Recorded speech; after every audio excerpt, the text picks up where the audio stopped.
ఏమండి ఈ దోశ వావ్, తినేలా ఉందో టేస్ట్ చెప్పండి.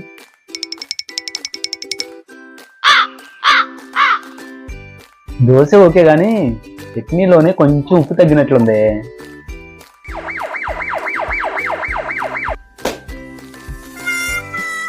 అబ్బా,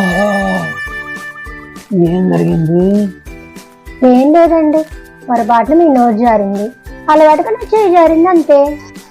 అవునా, మరి నాకేంటి ఏదో ఒక 10 బిల్డింగ్ నుంచి కింద పడిపోయిన ఫీలింగ్ కలుగుతుంది.